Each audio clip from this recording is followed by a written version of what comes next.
புதுச்சேரியில் உள்ளாட்சி தேர்தலை நடத்த யாருக்கும் வாக்கு இல்லை என புதுச்சேரி காலாப்பட்டு சுனாமி குடியிருப்பு பகுதியில் உள்ள வீடுகளில் போஸ்டர் ஒட்டப்பட்டிருப்பது பரபரப்பை ஏற்படுத்தியுள்ளது.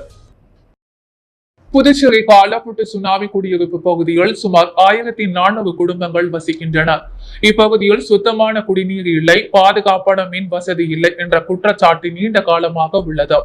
இந்நிலையில் காலாப்பட்டு சுனாமி குடியிருப்பு பகுதிகள் சில வீடுகளில் புதுச்சேரியில் உள்ளாட்சி தேர்தலை நடத்தாத, அதனை நடத்த கேட்காத அரசியல் கட்சிகளுக்கு எங்கள் வாக்கு இல்லை என்ற வாசகம் அடங்கிய சிறிய அளவிலான போஸ்டர் வீடுகளில் ஒட்டப்பட்டிருந்தது.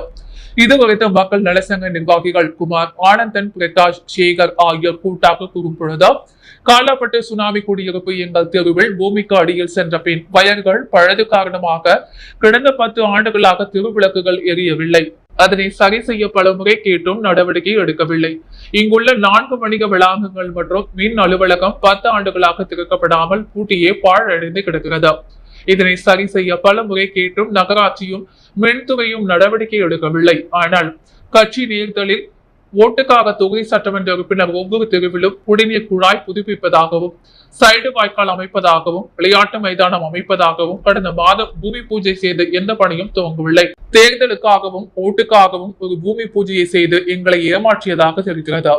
புதுச்சேரியில் மக்களுக்கான அடித்தட்டு அதிகார உள்ளாட்சி அமைப்புகள் செயல்பட்டிருந்தால் இது போன்ற பிரச்சனைகளுக்கு தீர்வு கிடைத்திருக்கும். புதுச்சேரியில் உள்ளாட்சி தேர்தல் கடந்த 14 ஆண்டுகளாக நடத்தாமல் சூழ்ச்சி செய்து முடக்கியுள்ளன. உள்ளாட்சி தேர்தலை நடத்தாத, அதனை நடக்க கேட்காத அரசியல் கட்சிகளுக்கு எங்கள் வாக்கு இல்லை என்ற நிலைப்பாட்டை எடுத்துள்ளோம். எங்கள் ஓட்டு நோட்டாவுக்கு என்ற முழக்கத்துடன் தேர்தலை புறக்கணிப்பு செய்கிறோம் என அவர்கள் தெரிவித்தனர்.